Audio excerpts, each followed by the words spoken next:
bisa terjadi kontaminan yang menyebabkan infeksi. Kemudian juga hati-hati juga terhadap adanya udara yang akan menyebabkan embolus, ya. Ada embolus, kemudian kemungkinan juga bleeding, keluar darahnya. Kemudian kemungkinan juga beberapa khusus terjadi ada reaksi alergi. Dan apabila IV admixture, nanti dibahas di belakang ya, dikhawatirkan adanya penambahan bahan-bahan lain, itu terjadi incompatibility, yang tadinya larut bisa saja menjadi kurang larut karena ada penambahan bahan obat yang lain. Kemudian ekstravasasi ya, jadi ini tidak bisa dikeluarkan lagi ya, jadi kalau udah diberikan. Kemudian hati-hati dengan kalau untuk suspensi itu ya, kalau partikulat meter, kemudian itu juga tetap injeksi juga harus dicek adanya partikel-partikel ya yang ada di dalam sediaan intravena. Kemudian untuk yang volume besar, hati-hati dengan pirogen ya. Kemudian nah ini dalam pemakaiannya dikhawatirkan ada phlebitis ya, alias kemarin memar ya, jadi ada memar di tempat penyuntikan. Nah di sini juga ada teknik-teknik mungkin agak kecil, tapi kalau di yang online mungkin bisa terlihat lebih besar ya. Coba ini mungkin karena ininya belum besar kali ya.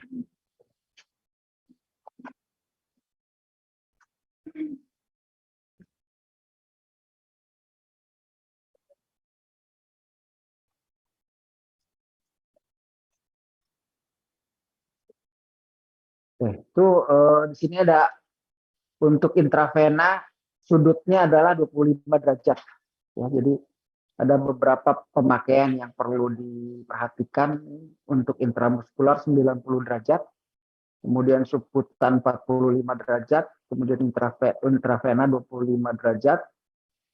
Di bawah kulit intradermal sekitar 10 sampai 15 derajat. Jadi pemakaian ini perlu hati-hati, sehingga makanya untuk pemakaian obat suntik intravena baik infus maupun obat suntiknya perlu orang ahli ya, seorang ahli yang memang terlatih. Kemudian berikut juga konsekuensi kalau kita tidak menggunakan cara yang benar, ini khawatir terjadi hemolisis ya. Ini konsekuensi yang bisa terjadi dalam pemakaian intravena ya. Hemolisis ya akibat pemakaian kosolven, biasanya ada beberapa kosolven, surfaktan, dan juga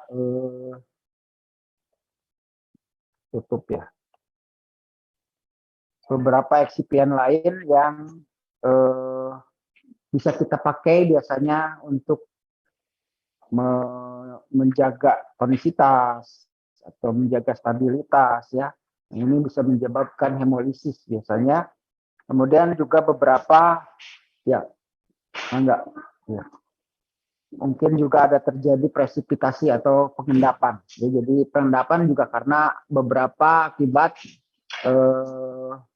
inkompatibilitas ya, juga oleh karena adanya beberapa poin perubahan kelarutan. Jadi ada tadinya larut karena terjadi beberapa interaksi yang menyebabkan terjadinya pengendapan. Ini yang perlu diperhatikan. Kemudian phlebitis tadi ini karena pemakaiannya bisa saja bukan hanya cara pakai masuknya yang sudutnya kurang, tapi bisa juga karena adanya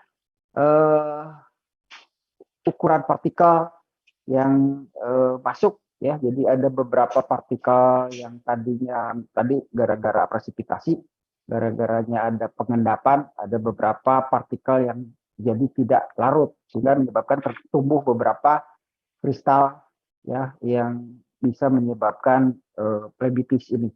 Dan terakhir adalah biasanya rasa sakit ya, yang cukup lumayan akibat adanya phlebitis.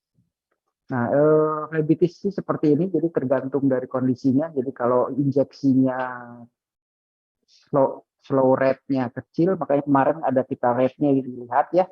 Nah ini nggak terlalu besar flebitisnya, kemudian agak cepat. Nah ini agak lebar, ya. Kemudian ini agak sangat cepat, maka ini yang terjadi flebitisnya lebih luas, ya. Nah ini yang titik-titik kecil yang bolong-bolong 00 ini yang darah, ya, sel darah. Kemudian XX ini adalah kristalnya, ya. Kemudian ini adalah garis ini yang bata, kayak bata ini adalah pembuluh darah, ya. Nah ini ada beberapa konsentrasi hemolitik yang terjadi, kemudian ada beberapa minimum presipitasi yang terjadi. Jadi pada saat kita masukkan ke dalam darah, kemungkinan terjadi interaksi dengan isi plasma di dalam darah bisa saja terbentuk kristal, ya, yang menyebabkan flebitis. Ini kondisi flebitis. Ada jurnalnya yang menyangkut hal ini, ya. Kemudian untuk kontainer dari intravena ini ada beberapa jenis, ya. Ada yang menggunakan small volume, berarti volume kecil, biasanya menggunakan vial atau ampul, ya. Kemudian juga ada beberapa volume besar menggunakan infus, tapi juga ada beberapa sistem-sistem lain yang bisa digunakan, ya. Ini biasanya lebih lengkapnya di rumah sakit, ya, seringkali digunakan tergantung dari kondisi kedaruratan pasiennya. Nah, dalam pemakaian menggunakan jarum suntik, ya, spuit, biasa disebut kita spuit atau syringe, ya. Nah ini tidak boleh penuh, ya. Jadi diisi setengah atau 2/3-nya, ya. Kenapa? Untuk menghilangkan udara. Jadi harus ada massa untuk makanya biasanya kalau ngambil jarum suntik ada yang dikeluarin sedikit dulu untuk menghilangkan udara, karena kalau ada udara masuk ke dalam darah akan timbul emboli, ya. Emboli ini yang bisa menyebabkan darah membeku dan akhirnya malah tidak mengalir, ya, di pembuluh darahnya. Kemudian ini juga ada penandaan biasanya, ya, yang di jarum suntiknya ada garis-garis penandaan kita mengambil berapa mili, makanya kita harus lebihkan dari mililiter yang kita ambilkan untuk menghilangkan emboli tadi, ya. Setelah masuk volumenya baru bisa kita berikan. Kemudian ada beberapa perlindungan untuk mencegah terjadinya insterilisasi, ya. Jadi untuk menjaga sterilisasi biasanya dilindungi jarum suntiknya. Kemudian juga ada kertas wrap, biasanya ada pill wrappernya, pelindung untuk tetap tetap steril. Ini beberapa protektor untuk mencegah steril, ya. Kemudian untuk mencegah terjadinya pelepasan jarum suntik, nah ini ada pas saat memutarnya itu biasanya ada agak seperempat gitu, ya, paskan gitu sehingga bisa terkunci dengan baik. Tadi ini udah, ya. Kemudian ini beberapa ampul, ya. Nah ini ampul ada lehernya, kemudian ada bahunya, ya. Kemudian untuk vial, nah di sini di vial ada rubbernya, ya, ada rubber stopper. Kemudian dihilangkan avoid coring, jadi avoid coring itu supaya tidak terjadi endapan, jadi biasanya diambilnya bukan dari di bawah diambil gitu, ya, tapi dari atas diambil ini kan. Nah kemudian tekanan yang digunakan juga hati-hati, jangan sampai terjadi turbulensi, ya, jadi harus pelan-pelan. Kemudian ini untuk rekonstitusi SDV dan MDV kalau ada jenis-jenis suspensi atau emulsi, ya, yang perlu diperhatikan. Nah ini biasanya vial ini biasanya ditambahkan pengawet. Kenapa? Karena multidos, ya, biasanya digunakan berkali-kali. Tapi kalau yang ampul biasanya single dose, sekali pakai, ya. Single dose pun ini makanya di dalam pembuatan ampul maupun vial selalu dilebihkan persentasenya. Ya, kalian sudah di praktikum ya, selalu di dalam jumlah vial ataupun di jumlah vial vial itu ataupun ampul gitu ada persentase dilebihkannya tadi untuk bisa diambil agar bisa menghilangkan udara. Ya, ini beberapa ukuran kontainer yang biasa digunakan. Jadi ada sekitar setengah sampai 10 mili untuk ampul. Untuk vial bisa 10 sampai 100 mili. Dan untuk di atas 100 mili biasanya menggunakan botol. Atau kalau enggak dengan botol ada bag, ya, ada kantung yang digunakan untuk di atas 100 mili. Nah, beberapa obat-obat intravena ada juga yang perlu dibuat dulu di dalam di dalam tempat khusus di rumah sakit gitu ya, ada bagian khusus. Nah, biasanya kalau yang di tempat khusus itu, nah itu akan menyebabkan beberapa kerugian ya, karena memang dikhawatirkan adanya beberapa kesalahan atau adanya kontaminan, sehingga makanya yang lebih baik adalah digunakan sediaan-sediaan yang ready to use, jadi tinggal pakai ya. Kenapa? Ya untuk mencegah terjadinya kontaminan, juga untuk menghindari terjadinya medication error ya, dan juga ada di dalam area darurat langsung bisa dimanfaatkan, dipakai. Jadi tidak perlu dicampur dulu gimana, langsung digunakan sesuai dengan kondisi pasiennya. Nah, ini untuk infus kita masuk tadi udah intravena ya. Sekarang untuk infus ini pemakaiannya seperti ini umumnya. Ini di rumah sakit kondisinya seperti itu. Dan di sini juga ada beberapa bagian dari infus. Biasanya yang ini obat ya, small volume parenteral. Yang ini yang disebut tadi piggy bag ya, jumlahnya kecil ya, kayak botol lah ibaratnya, cuma isinya nggak terlalu besar. Nah, ini yang infusnya, biasanya yang menggunakan infusnya yang ini nanti dihubungkan ke sini. Jadi ada beberapa obat yang periodik yang digunakan supaya lebih aman ya. Nah, biasanya tetesan yang ini lebih lambat dibanding dengan yang ini. Yang ini biasanya agak cepat. Jadi ini ada tetesan-tetesannya diatur biasa dari sini.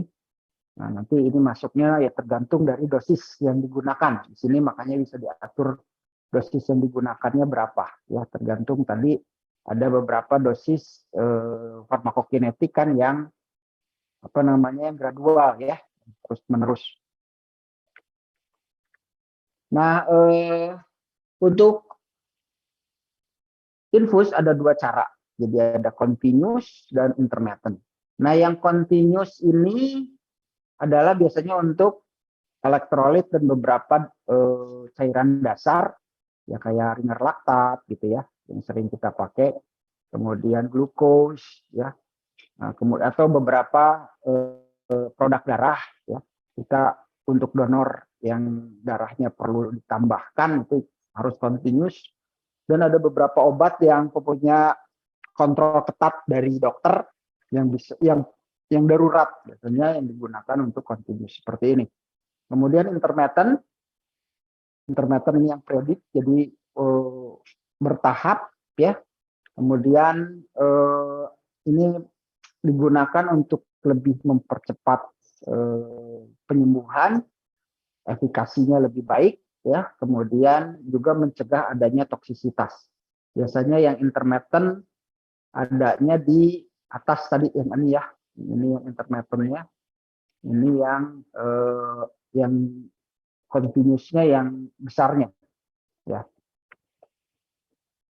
Nah, berikutnya untuk admixer, kita infus admixer khusus di sini untuk beberapa pengobatan ada yang dicampur gitu ya, digabungkan. Biasanya yang penggabungannya itu yang di sini nih. Nah, di sini digabungkan beberapa obat ya, dicampurkan beberapa obat. Nah, untuk admixture ini perlu orang khusus yang ngerti, ya, yang bisa menghitung dosis dengan baik, dan itu harusnya seorang apoteker, ya, karena masuk ke sini. Dan hati-hati dalam mencampur ini karena bisa saja terjadi inkompatibilitas yang tadinya larut menjadi kurang larut, ya, karena di beberapa obat ada beberapa kosolven, ada beberapa surfaktan, ada beberapa buffer. Kalau misalnya kita tambahkan akan terjadi perubahan ionik di situ, ada perubahan konsentrasi di situ, karena kita tahu bahwa kelarutan itu adalah kemampuan pelarut untuk menampung sejumlah zat terlarut, gitu kan. Nah, kalau misalnya ditambahkan obat lain yang akan dilarutkan, pasti kapasitas pelarut tadi berubah, ya. Yang tadinya melarutkan jadi sebagian mungkin ada yang keluar tidak larut. Nah, itu yang perlu hati-hati dalam mencegah terjadinya pada saat admixture ini, ya. Makanya perlu perhatian dari obat yang akan kita campurkan. Nah, kalau sudah kita campurkan, sudah kita anggap baik, sudah benar hasil pemeriksaannya, ya, tidak ada partikel, tidak tetap steril dan lain sebagainya. Kemudian kita labeling, seperti ini jenis label yang diperlukan, intinya untuk identitas, untuk penandaan agar tidak salah pemberian, termasuk kalau untuk perawat ada ininya nih, ada apa namanya, flow rate, berapa mililiter per menit per jam, gitu ya, bisa per menit atau per jam. Berapa sih mililiter yang harus masuk? Ini untuk diinikan ke perawat. Biasanya yang ngasih labelnya siapa? Apoteker. Ini kerjanya apoteker. Kalau bikin udah mencampur admixture tadi ataupun obat yang langsung diberikan, itu harus tetap dikasih label ini supaya tidak salah.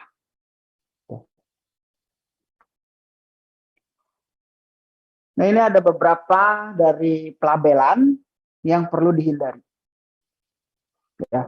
Makanya prohibited, dihindari. Kenapa? Karena dikhawatirkan salah pengertian atau salah pemberian. Ini kenapa di sini ada potensial problem yang dimungkinkan, dan juga ada itu mungkin perlu dipindahin. Ada beberapa penyebab menjadi beberapa yang solusinya atau gimana caranya supaya tidak salah, sehingga perlu ditulis secara utuh, ya, kayak nggak usah pakai kalau biasanya kan gitu ya, ini unit, kemudian IU, nah, jadi international unit, tulis international unit. Kenapa? Karena dikhawatirkan mirip dengan IV, gitu ya, jadi IV nanti disangkanya ini diberikan intravena, padahal artinya unit. Beberapa yang singkatan-singkatan yang perlu ditulis dengan baik, ya, untuk mencegah terjadinya kesalahpahaman. Karena ini darurat, biasanya diberikan orang-orang pada yang saat kritis. Nah, kemudian di sini ada penentuan expired date. Expired date untuk obat liquid, semi-solid maupun tablet biasanya cukup hanya untuk stabilitas saja, ya. Tapi kalau untuk sediaan steril, selain stabilitas juga sterilitas. Jadi walaupun dia masih stabil tapi tidak steril, ya sudah tidak bisa dipakai. Ya. Apalagi masih steril tidak stabil, itu sudah pasti enggak. Ya. Yang umumnya ada dua ini. Jadi expirednya untuk sediaan steril ada stabilitas dan sterilitas. Nah, ini dari mana menetapkannya? dari reference, dari literatur yang sudah terpublikasi baik, ya, dan beberapa pengalaman profesional, ya, yang biasa diberikan biasanya kepala rumah sakitnya atau kepala instalasi rumah sakitnya siapa. Kepala instalasi rumah sakit kan pasti apoteker, ya, yang sudah berpengalaman, biasanya diangkat sebagai kepala instalasi rumah sakit setelah 5 tahun berpengalaman di rumah sakit, ya. Begitu juga untuk di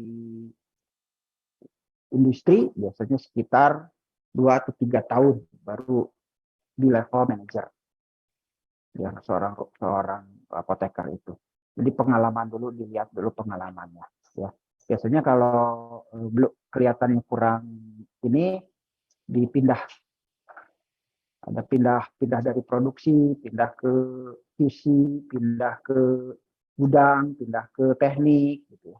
Pindah-pindah. Kalau masih dipindah-pindah artinya masih kelihatan belum memahami apa yang dikerjakan. Biasanya pindahannya bisa 2 tahun, 2 tahun. 2 tahun pindah, 2 tahun pindah, 2 tahun pindah. Itu kelihatan, ya. Nah, formulasi di sini ada formulasi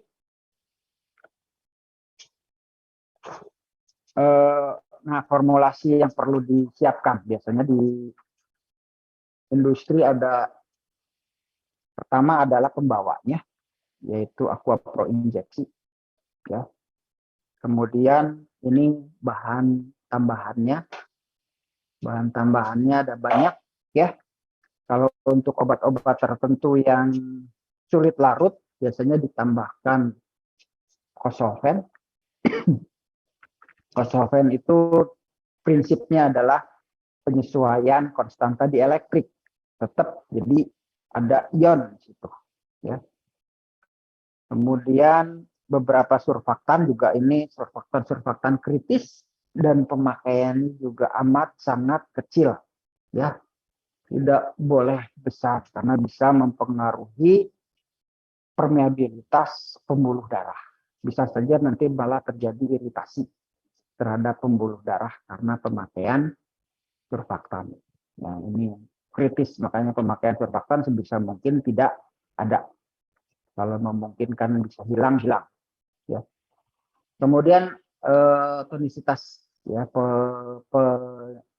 penyesuai tonisitas menggunakan berbagai bahan yang selalu kita pakai umumnya adalah NaCl, tapi ada juga yang lain, bisa digunakan dextrose, glukos, atau natrium sitrat dan lain sebagainya, ya. Kemudian ini buffer. Tadi kita lihat bahwa ada beberapa obat yang perlu dipertahankan pH-nya, ya, karena bisa saja terjadi perubahan pH. Nah, ini juga jumlahnya sama dengan pemakaian surfaktan tadi, kecil, ya. Dan hanya bahan tertentu, biasanya ini turunan asetat, turunan fosfat, dan turunan sitrat, ya. Jarang menggunakan yang lain, ya, apalagi boraks gitu, ya. Untuk tetes mata mungkin masih boleh, ya, borak, tapi kalau untuk intravena nggak boleh, ya. Kemudian ini ada antioksidan, ada beberapa antioksidan yang digunakan kemarin untuk kita pakai phenylnitras, ya, di pembuatan apa kemarin sulfacetamid, ya. Salah satu preservatif yang digunakan itu kalau digunakan tadi vial atau vial, ya. Kalau digunakan vial maka diperlukan preservatif karena pemakaiannya multidose. Tapi kalau pemakaian single dose tidak diperlukan, ya. Sebisa mungkin preservatif, antioksidan, dan buffer ini seperlunya gitu dipakainya. Tergantung dari kondisi dari zat aktifnya, ya. Zat aktifnya gimana sih kestabilannya, gitu, ya. Stabilitas zat aktif yang lebih diperhatikan. Kemudian di sini ada, nah, untuk beberapa obat misalnya perlu adanya anestetik lokal, misalnya untuk cabut gigi, ya, selain untuk mencegah terjadinya infeksi, antibiotik di dalamnya juga ada beberapa anestetik lokal, kecil ya untuk menghilangkan rasa nyeri. Kemudian ada beberapa juga yang meningkatkan kerja obat ya, ada yang vasokonstriktor dan juga ada yang menghambat kompleks yang menghambat pembentukan absorpsi oleh tubuh. Contohnya ini obatnya protamin, zinc, insulin. Satu kompleks dengan insulin. Kalau kita mau memberikan insulin itu digunakan protamin zinc, tidak langsung insulin. Kenapa? Untuk menahan absorpsi supaya tidak terlalu cepat diabsorpsi. Karena kalau terlalu cepat biasanya terjadi ibaratnya shock gitu ya, tubuh jadi kaget, shock, tiba-tiba insulin meningkat drastis gitu. Itu bisa menyebabkan sesuatu yang tidak kita inginkan. Ini contoh-contoh eksipien yang biasa kita gunakan di sediaan-sediaan parenteral. Dan ini ada contoh obat-obat ya di pasaran yang menggunakan kosolven, karena sekarang lagi ramai banget kosolven ya. Masalahnya bukan kosolvennya, bukan fungsi kosolvennya, tapi kita seringkali memang selalu fokusnya pada kemurnian bahan baku, kemurnian eksipiennya, gitu. Fokusnya selalu kemurnian. Jadi kalau udah murni 95%, 5%-nya nggak pernah dicari. Justru yang 5%-nya sekarang ramai gitu. Ya. Kontaminannya yang justru yang jadi masalah. Maka kontaminannya sekarang menyebabkan kita sekarang lebih harus hati-hati. Bukan cuma lihat, kalau di industri memang sudah biasa seperti itu. Jadi memang nggak salah juga. Industri cuma ngelihat bahwa ini 95%. 5% berikutnya nggak tahu. Memang nggak bisa. Karena memang untuk pengujiannya pun butuh standar baku yang harganya 1 miligram ratusan juta gitu. Miligram kecil. Berikutnya karena kontaminan itu susah didapat ya. Berikutnya untuk mengujinya pun dengan alat yang khusus dan mahal. Karena harus punya sensitivitas dan spesifisitas yang baik. Ya industri nggak bisa kan pastinya. Harusnya yang punya wewenang siapa? POM dong. Harusnya kan dia bukan cuma lihat di produk akhirnya. Semua bahan baku yang mau masuk ke Indonesia harusnya di screening sama POM. Ini yang boleh masuk, ini yang boleh dipakai. Harusnya gitu dong. Industri pasti pakai enak. Kenapa? Karena beli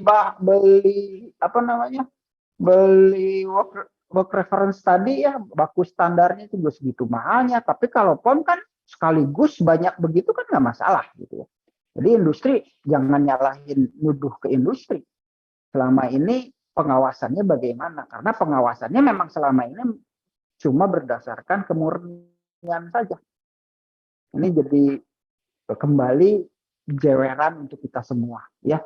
Jadi semua ada hikmahnya.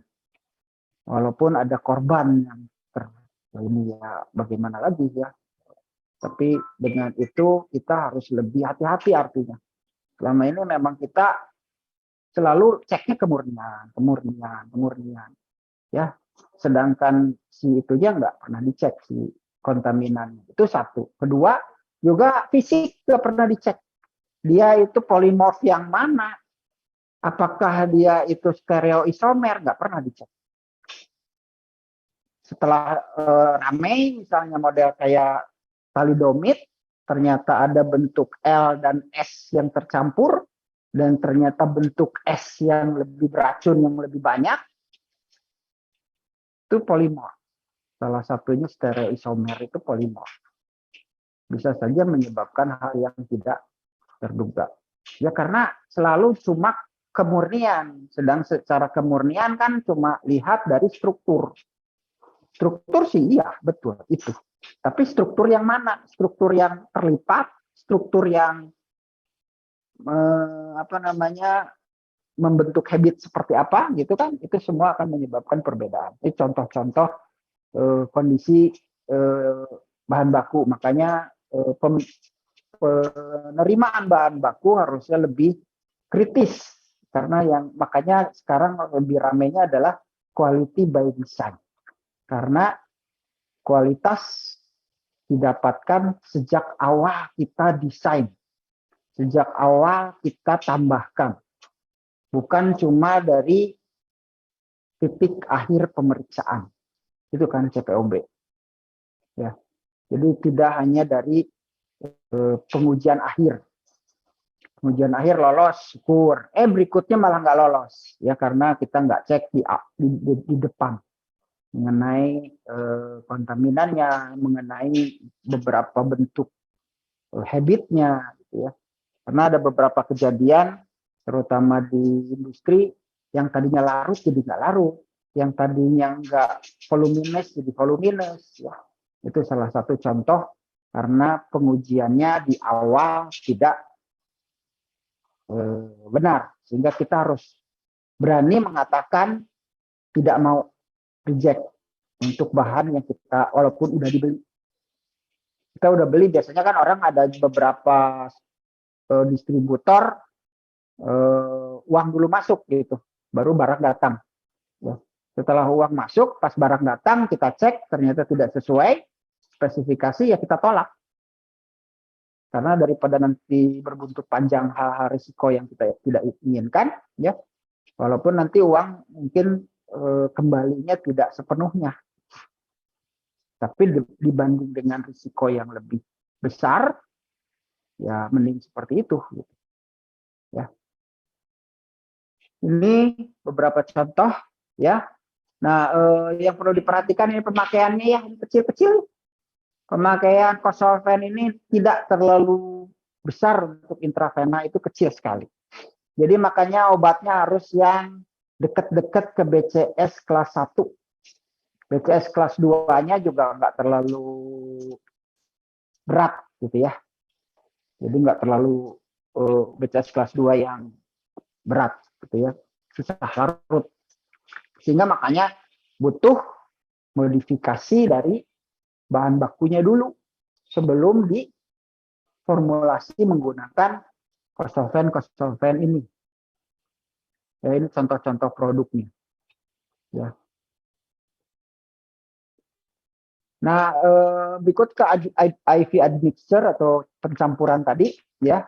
Pencampuran IV admixture biasanya diinfus, biasanya kebanyakan ada 3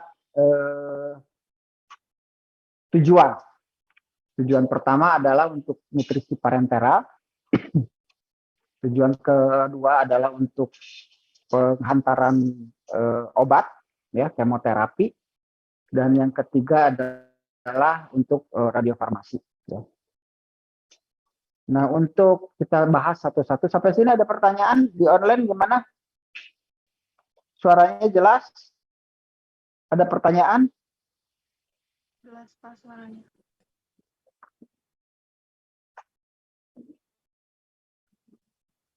Halo? Oke, Jelas. kalau nggak ada pertanyaan kita lanjut ya.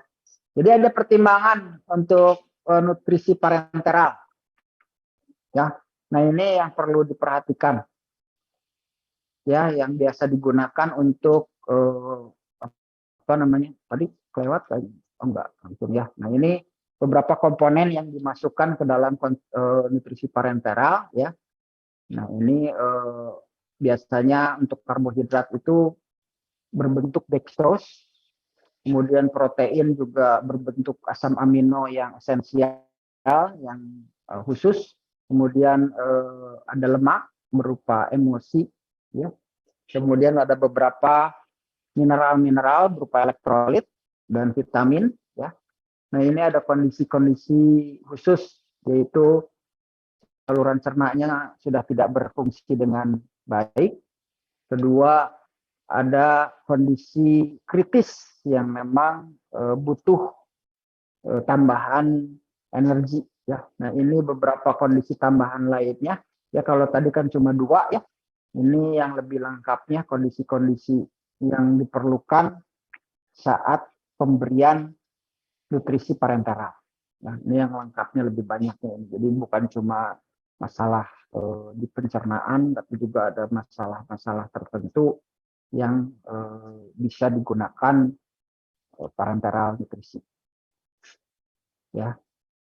Berikut untuk nutrisi parenteral ini ada 2 cara. Jadi yang pertama adalah akses sentral, central access. Ya, central access bahasa sanahnya ya. Kemudian, nah ini central access ini namanya adalah peripherally insert central catheters, ya, yang diinsertkan ke posisi vena basilik dan vena cephalic, ya. Kemudian untuk peripheral access ini langsung digunakan di pembuluh periferalnya, ya. Nah ini kondisi pemberiannya, ya, kondisi pemberiannya. Selain dari vena yang ada di dalam di sini sekitar sekitar dekat jantung dan lengan gitu ya, ada beberapa vena-vena lain yang bisa digunakan untuk pemberian makanan, ya. Sini ada beberapa vena yang bisa dipakai. Berikutnya ini peripheral access. Nah, peripheral access ini untuk waktu yang pendek, ya sekitar 10 sampai 14 hari. Ya, kemudian biasanya memang yang sangat perlu energi, ya. Dan perlu diperhatikan osmolarity-nya biasa sekitar di bawah 600 sampai 900. Biasanya kita pakai berapa? Sekitar 300 ya. Miliosmol 300 itu yang isotoni. Jadi ini bisa hipertoni di atas 300 tapi kurang dari 600. Tapi masih boleh sampai ke 900 karena memang makanan kan agak kental ya, tapi bisa mengalir dengan baik. Nah ini. Jadi tidak terlalu kental banget sehingga mengalirnya kurang baik. Nah, pemberiannya itu ada 3 metode ya. Ada yang total nutrition admixture. Total ini berarti kalau total digabung campurin mineral karbohidrat, kemudian lipid. Nah, ini digabung. Ini yang total. Biasanya yang diinginkan tuh yang ini. Ya. Yang sering kali dipakai yang ini. Yang berikutnya yang 2-in-1. Nah, kalau yang 2-in-1 ini biasanya ada beberapa kondisi.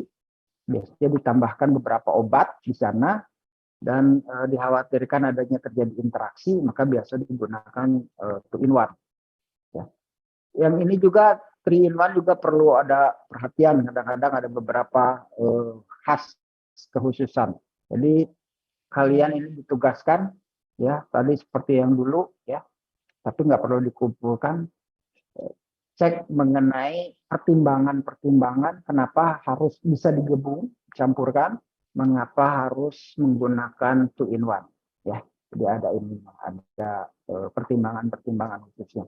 Karena ini juga nanti pada saat di rumah sakit seorang apoteker yang memberikannya, tergantung dari kondisi pasien. Oh ini kondisi pasien seperti ini, oh boleh pakai yang langsung campur. Kondisinya begini dengan obat seperti ini, lihat inkompatibilitasnya, lihat apa kondisi penyakitnya, lihat siapa pasien ininya gitu ya. Nah, ternyata harusnya pakai yang 2-in-1 gitu. Ya, nah itu coba kalian yang cari ya, biasanya kalau kita temukan itu lebih nyerap ureka gitu ya, dapat ureka, dapat nemu gitu kan. Nah, kalau nggak nemu biasanya kalau disuapin aja mah sekilas padahal itu kritis ya. Ini contohnya beberapa persentase pemakaian dextrose, asam amino dan lemak di kondisi sentral sama di kondisi periferal.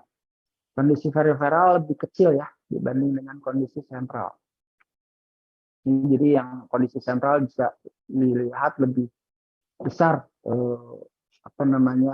persentase makanan yang diberikan.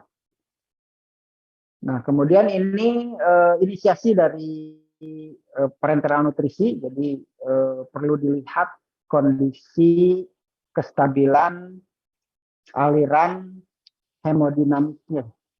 Jadi si aliran darahnya masih lancar atau ada beberapa yang tersumbat di beberapa area gitu ya, perlu dicek. Kemudian juga perlu dicek mengenai ini kondisinya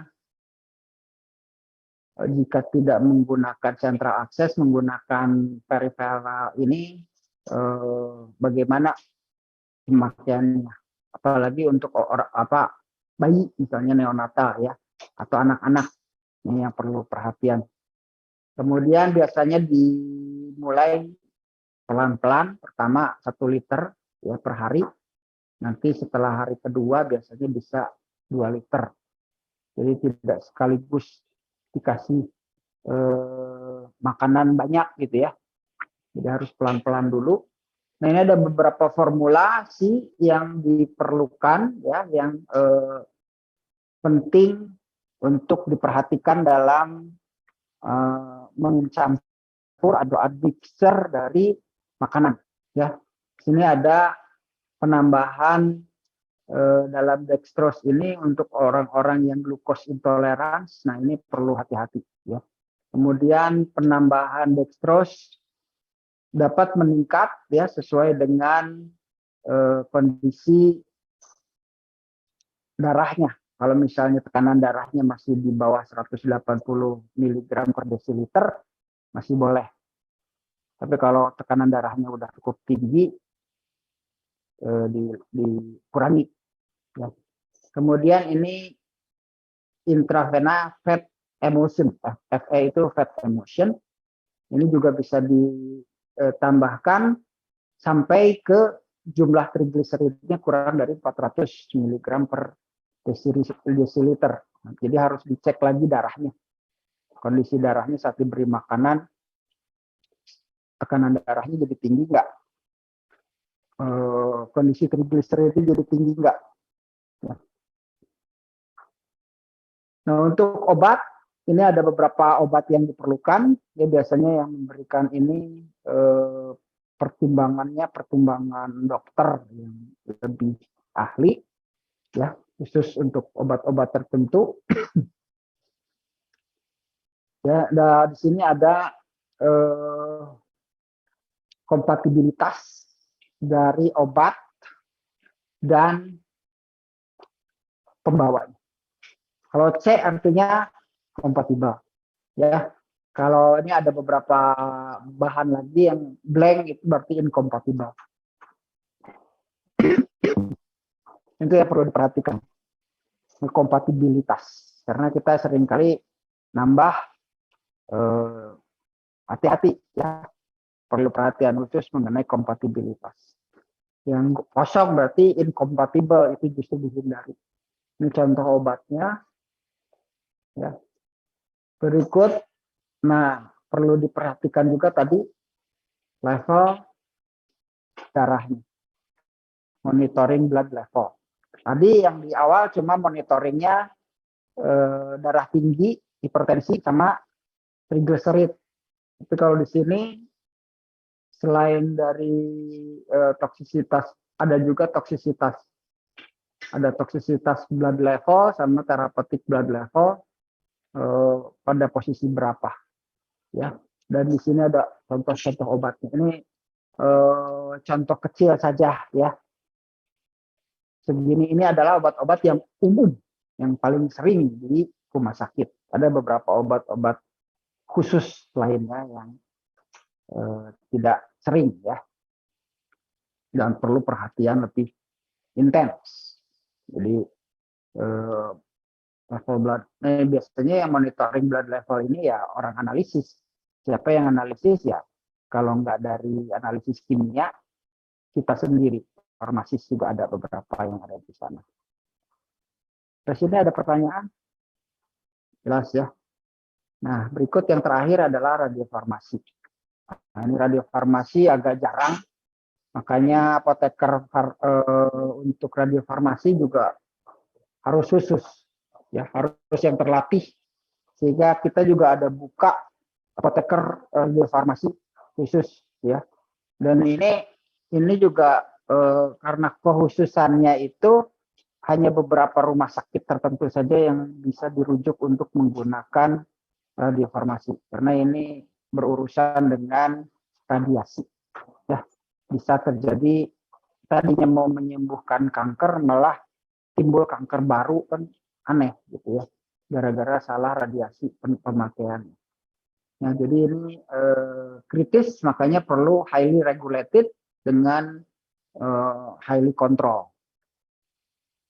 Ya, sangat ketat. Makanya ini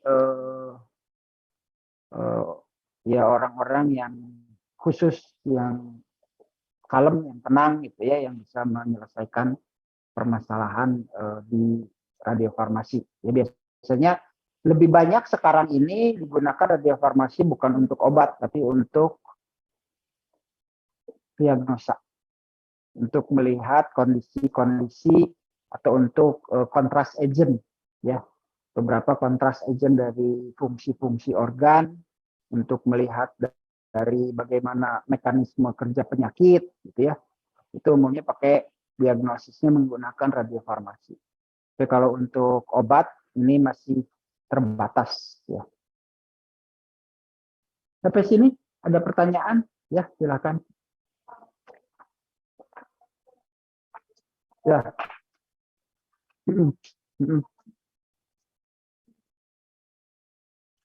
Di kelas di depan. Enggak, yang apoteker.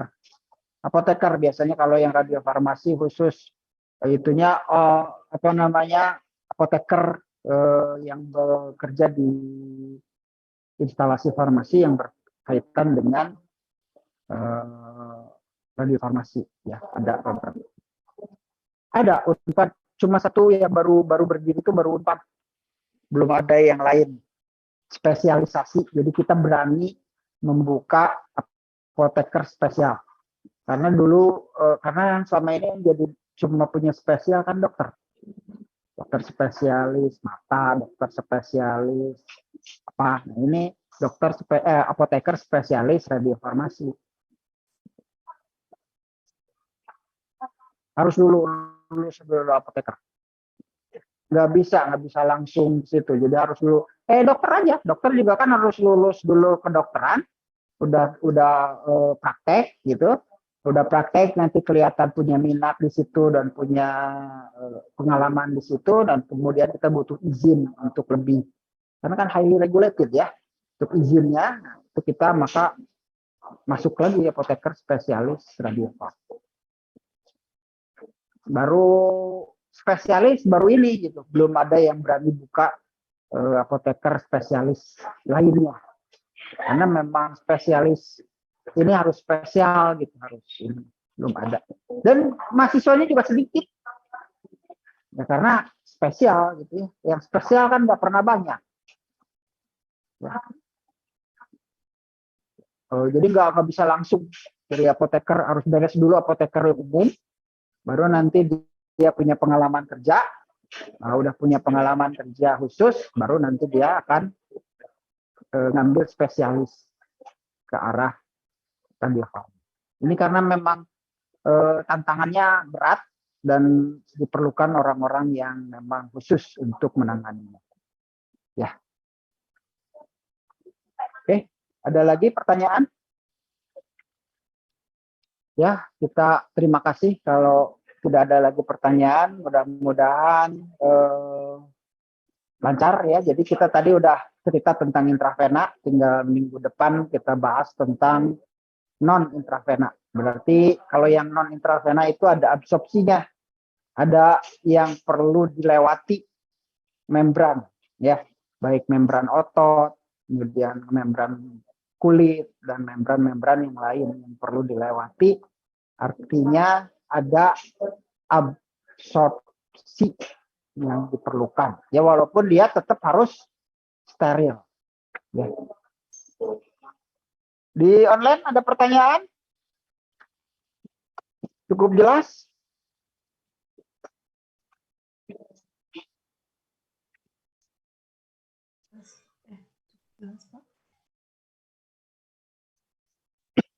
Jelas. Oke, Najla, ada pertanyaan? Cukup jelas, Pak. Oke, cukup ya. Enggak. Assalamualaikum warahmatullahi Recording stopped. wabarakatuh. Terima kasih, Pak. Terima kasih, Pak. Terima kasih, Pak.